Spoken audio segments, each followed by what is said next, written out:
Yo, what's going on, guys? It's your boy. Welcome back to another video. So today we're going to be talking about superhero movies that I think are very underrated. So before I get way too far into this, I want to go ahead and say that specifically, I am mostly talking about movies that I just think aren't given the credit where they deserve. There's a lot of movies that have been around for a really long time, and there's over like hundreds of superhero movies now. So I'm not necessarily going to be bringing up ones that I'm like, nobody's ever even seen this, and this one came out in 1997, whatever. No, I'm talking about movies that you've probably seen before, and I think definitely have potential to be considered one of the best, like, top 25 superhero movies, but right now they're not really even in contention for, like, top 20, whatever. Some of these I think are arguably top 10. I'll probably save those for later in the video.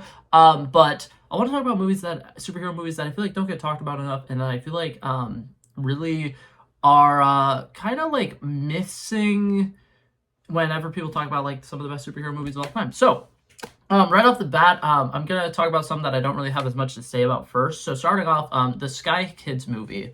I said Sky Kids. I meant Sky High. I was combining Spy Kids and Sky High. Do Spy Kids count as a superhero movie? I don't know. Spy Kids 2, in my opinion, is one of the greatest movies of all time. Today's video is going to be all over the place, by the way. I had coffee, and I had another coffee, forgetting that I had the first coffee. So I'm all over the place, and that's probably why. So Sky High, I think it's an incredibly fun concept for a movie. The fact that they haven't rebooted this or made another movie similar to this kind of is really shocking to me. Something that I really like about this movie is it has some of the most original characters and some of the more original superpowers. And it's been about 20 years since this movie has came out originally, and they haven't made anything like it since. And I think that it's a whole lot of fun. Something that I really like about it is younger people with superpowers is not something that really gets, talked about enough. And that's something that I'm excited about with right now. Amazon is about to be making The Boys Gen V, which is, what's it called? It's going to be a superhero show in that universe that takes place with a bunch of college kids. And I think that's a whole lot of fun. And something that I really like about Sky High is in that movie they kind of like subcategorize people as like sidekicks or main heroes, and they kind of had to show that like you're more than whatever they label you as. And I think that there's a lot of great fun in that movie with all the like kids having to like have their self exploration and kind of realize like deep down that sometimes it's not just about your powers that make you great. Sometimes it's the people you surround yourself with. And I think that it does a great job of spending time building each individual characters. I know that there's like 5 basically main like superhero people in this movie who you focus on, and I feel like each of them have their moments to shine. And then I also think that they each get good character arcs, and I really enjoy the fact that like some of the people who are like sidekicks really have their big hero moments where they prove that they are more than just some side character. But that was one that I didn't really have that much I wanted to talk about. I just think that that movie is a whole lot of fun, and if you haven't watched it recently, you should go back and rewatch it, because I still to this day think it's one of the like funniest movies that has been produced by, I believe that was a Disney thing. I could be wrong about that, but it's a whole lot of fun, and if you haven't seen it recently, I would recommend going and rewatching it. Now, the next one I want to talk about, this one I do think is finally getting the credit that it deserves, but I feel like a lot of people sometimes completely miss, though, that this is a superhero movie. Megamind. This one started the villain origin story movie trope that's going on right now with, like, the Joker. Apparently, they wanted to make a movie that was, like, a Bane origin story or whatever, and that got turned down. But there's a whole lot of fun movies that are coming out that are like villain stories, like the entire like Sony verse that they're doing right now with like Venom and Kraven the Hunter that's coming out, and Madam Web and all that stuff. I feel like even though it's not straight up like copying Megamind kind of like lit the doors for like people to start making villain origin stories. And something that I like about Megamind is he starts off as a very flashy villain, somebody who really cares about, like, his image. And then when he beats the hero or whatever, he realizes how, like, meaningless his life is without him. And I think that it's really great, and it's a trope that they basically do with, like, Batman and the Joker all the time, that, like, without each other, they really wouldn't be complete. And I really like the way that they do it in this movie. I like all the character growth that Megamind gets throughout the movie, and I like the fact that he starts off as a villain and becomes the good guy by the end of the movie. It's a very emotional movie, and Loki has a lot of, like, great like philosophical type questions in it that kind of make you like really think things, because he kind of realizes like throughout the movie that like he needs a purpose in life, and like when he has everything, you really have nothing, because you don't appreciate what you have anymore, which I think is fun. And the fact that they address that in an animated movie that's for kids fantastic. Next movies, I'm gonna quickly comment on two Marvel movies that I think are really really good that a lot of people like shit on for years, and I think one of them is kind of like having a renaissance, and everybody's like, oh my god, I've loved this movie for forever, but it's like so not true. I'm talking about for that one specifically, The Amazing Spider-Man 2. I like this movie. I think that one of the only places where this movie really fails is the character design of Green Goblin. Like, I feel like if you rewatch that movie from start to finish, that movie has so much great things. Jamie Foxx's Electro is fantastic. The way that his character changes from being somebody who's like a nobody, somebody who like doesn't get seen by anybody, and then he accidentally gets powers, accidentally starts like attacking people in Times Square, and accidentally becomes a villain, to realizing that like he has all this power, he can finally be somebody, and being, you know, kind of like brought into the Sinister Six basically, because what's it called? The Harry Osborn. I couldn't remember Harry Osborn's name for a second. But realizing that, you know, Harry Osborn's kind of like, hey, you know, you could work for me and we can fight Spider-Man or whatever. And like he gets broken out of prison and now he's vengeful against Spider-Man. I don't know. I think that Electro in that movie is a fantastic villain and he does great. And I want to go ahead and say this as well. Harry Osborn's Green Goblin in this movie is fantastic. Sometimes if you watch the full movie or whatever, there's some parts that don't really make sense. Like the scene where he comes to Peter about like getting Spider-Man's blood and he really has no proof behind why Spider-Man's blood should be able to save him or whatever. There's a deleted scene that literally makes that scene make so much sense, and it's done so much better, and it's such a fun scene. And it really bothers me because in the regular cut of the movie, you see that scene and it kind of doesn't make sense, but like knowing the context and knowing everything that actually happens around Harry Osborn, he's a genius and he does a lot of research, and he's actually a very smart kid, and he's dying, and he knows that Peter is Spider-Man at this point, and he's asking him, hey, can you please help me get Spider-Man's blood? And when he tells him no, it becomes like super rageful. He's pissed. His best friend of basically his entire life betrays him. I feel like it's such a great villain story that it gets overlooked so quickly because this is what he looks like. And I agree, that looks terrible. But I also think that Andrew Garfield's performance in this movie is incredible. Emma Stone's performance in this movie is incredible. Even the guy who plays Harry Osborn, when he is just regular Harry Osborn, is incredible. I think that their friendship in that movie is 10 times better than Harry and, Peter's relationship in the entire Sam Raimi trilogy. And people could argue against me with that. But, like, almost that entire trilogy, they don't feel like they're actually friends. Like, they sort of feel like friends when, you know, Peter goes to, like, tell him, you know, my condolences and I'm sorry for you. And then, like, from the second, I believe that's Dave Franco, right? Or no, Dave is the attractive one. I don't know. I believe it's James Franco, actually. I think James is the older one. But from the second, he has that line where he's just like, this is all Spider-Man's fault. I'm gonna have revenge. They never really have that connection ever again. But in this movie, we get to see Peter and Harry Osborn interact for maybe about like 10, 15 minutes the entire movie, and you can believe that they're lifelong friends, which I love about that movie. And the way that they do the Death of Gwen Stacy sequence, chef's kiss, fantastic. I also think that this has some of the best CGI we've seen in a Spider-Man movie, and it came out now, like, I want to say about 10 years ago, which is crazy. Like, the sequence where they're in Times Square and he, like, basically, like, goes in slow motion and, like, all the web stuff. Brilliant stuff. It's so much fun. And then there's also a lot of sequences in this movie where he helps out, like, kids, and he, like, walks a kid home from school. I think Andrew Garfield's Spider-Man is one of the best Spider-Mans ever. I think that he's definitely better than Tobey's Spider-Man, and I would definitely argue he's better than Tom's Spider-Man. And I feel like this movie got so much hate that they never made a sequel to it, but to me, it's always been one of my favorite Spider-Man movies. And I think it's handled, like, the creation of the Sinister Six incredibly well.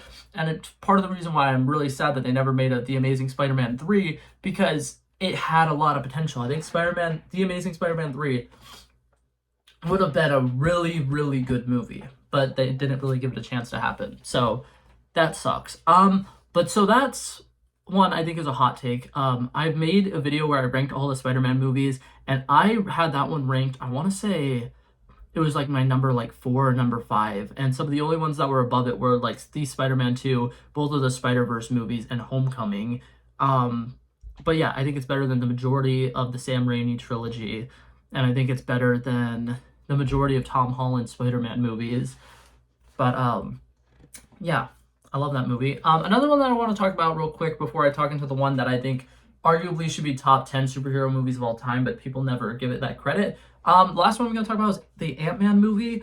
This movie to me has always been like one of my favorite MCU movies, and I want to talk about it because on one hand, it's already a fun movie. It's a whole lot of fun. It's really great. And there's a lot of cool aspects to love about it. I think that all the shrinking scenes in this movie are great. Some of the most like inventive action sequences we've seen in an entire MCU movie. I understand that it's formulaic and the villain Darren Cross doesn't work for a lot of people. I love Darren Cross in this in this movie. And he literally feels like such like a character who has daddy issues, and I think that like the actor who played him did a great job.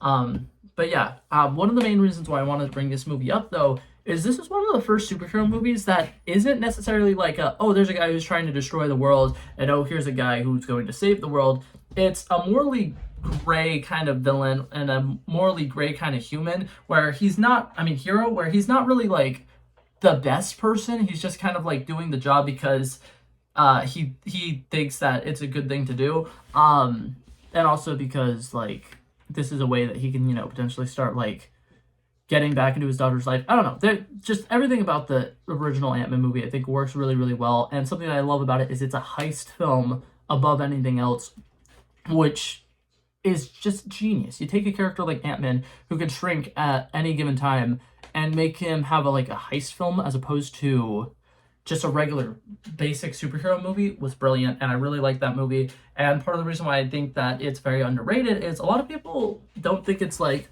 one of the like top 10 MCU movies, which might not be the case now because there are a lot of MCU movies, but like it's up there for me. I love it. It's fantastic. I think that all the casting decisions were great. Michael Douglas in this movie is fantastic. I think that Evangeline Lilly that's like still to this date her best performance that she's had as the Wasp. And I think that Paul Rudd was brilliant casting for Ant-Man. And then here's the big thing that I wanted to talk about. That movie is not as good as it was supposed to be either, because for those of you guys who do not know, Edgar Wright was supposed to direct that movie. He started directing, I believe, like the first half of the movie or whatever. But he had this whole giant script for it that was going to be fantastic. It was going to be a really dope heist thriller movie, and it was going to be so much fun. It was going to be probably a lot more action packed. It probably would have been a little more adult. For those of you guys who don't know Edgar Wright and you don't know the names, he's the guy who did Baby Driver. And in my opinion, Baby Driver is one of the best movies that's came out in the last 20 years. But it's just really sad because I think that the original draft that he had for the Ant-Man movie, and if he directed the Ant-Man movie, probably had potential to be one of the best superhero movies of all time. And I just wanted to give it credit where credit's due. MCU kind of fucked over Edgar Wright because they were like, you need to have these certain characters show up in it, and you need to make these certain tie-ins and connections to the greater MCU. And it's fun watching the scenes with him fighting Falcon and them going to an Avengers facility. But that was supposed to be a part of the original script, and the original movie is going to be a lot more self-contained. And it's kind of a very big missed opportunity that we didn't get to see that original version. But now, to talk about, in my opinion, the most overrated superhero movie of all time. This one, in my opinion, I would argue is one of the top 10 superhero movies of all time. And I will also argue the villain in this movie is top 3 villains of all time. I think the only 2 that beat him are Heath Ledger's Joker and, man, my mind is just blanked so hard. William Dafoe, there we go. William Dafoe's Green Goblin and Heath Ledger's Joker. I think that those are the only 2 villains in any superhero movies ever of all time that is better than the villain in this movie. I'm talking about the movie Incredibles. This movie is incredible. Pretend that was the little drum thing. I can't do it. But I feel like you watch this movie right now. This is still the most original and different superhero movie of the last 25 years. Since this movie has came out, probably at least 70 superhero movies have came out, right?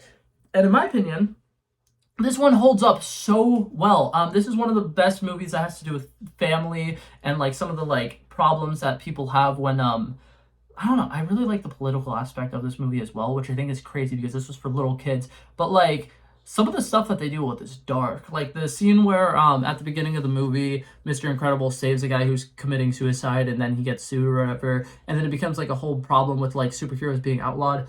A whole lot of fun. I think it's a great thing that they do in this movie, and something that I like is it turns it from being just a regular classic superhero movie to this feels more like a spy espionage thing, because he's having to go do things and be very secretive about the things that he's going to do. And I think it's a whole lot of fun. I like the fact that the villain of this movie, Syndrome, such an incredible villain. His monologue about like how he's going to be super, and when he's done, he's going to give his powers to everybody so that everybody can be super, and when everyone's super, no one will be. And then he does this little laugh. One of the best monologues, I think, like ever in the history of superhero movies. I think that a lot of the stuff with Bob trying to like find himself and realize that he can't really be himself without being the superhero version of himself is a whole lot of fun. I think that the family dynamic in this movie is great. I really think that Mrs. Incredible and Mr. Incredible having their little like arguments or whatever, and then eventually like being able to come together and like kind of like rekindle their relationship in this movie is a whole lot of fun. Dash and Violet really feel like siblings. Dash's running scenes in this movie are still to this date, in my opinion, some of the best speedster scenes we've ever seen in movies. Because something that I hate about speedster scenes, and I know it's really, really cool in the X-Men movies when Quicksilver does his things where like all the time stops and he goes and he does these little things while everybody else is frozen in time. It's cool, but it also kind of takes away from the fact that like all of a sudden it doesn't feel like he can get hurt. It doesn't feel like there's any like consequences to his actions. Like it literally feels like if anything ever happens to him and he gets hit or he gets hurt, it's kind of like, how did you let that happen? Everything is in literally slow motion when you're running. And I think that this movie does a great job of showing when speedsters run, it's just fast. It's fast. I like the scenes where Dash is running through the forest or whatever and he's running on water, and the camera literally like is too slow to keep up with him. Like that is how you should show super speed in a movie, and I love it. It's great. This movie to me is, for one, an incredible period piece, and for two, one of the best superhero movies of all time. It's a whole lot of fun, and man, Syndrome is just such a great villain. The fact that he's killed so many superheroes as well is also such a dark thing, because like eventually Bob Parr goes onto the screen or whatever and he sees like this superhero disease, whatever, all killed by these little killer robots, which is crazy. It's so cool. It's so much fun. But yeah, I just wanted to go ahead and talk about some of the most underrated superhero movies of all time. Right now, there's not a whole lot of movie news and stuff going on, but I really wanted to talk about movie stuff. So that was the best option that I got. One day, I'm probably going to rank all of the best superhero suits. I'm probably going to pick my like top 10 from all different like superhero movies and stuff like that. So be on the lookout for that. But that being said, that's it for this video, guys. Hopefully you guys enjoyed it, and I will hopefully see you guys in the next one. Peace out. Bow, bow, bow. He wanted me to drop a verse, I did this. We planned a day, then we did this. Wanna be in love with the girls with the kisses. Don't give a damn, I'll rid this. I like this when I run the distance. I run a 5K, you go ballistics. I wanna live within the business. Buy more than what's on the clearances. You're getting big cause I know you're a physicist. I wanna deny this shit, I'm unlimited.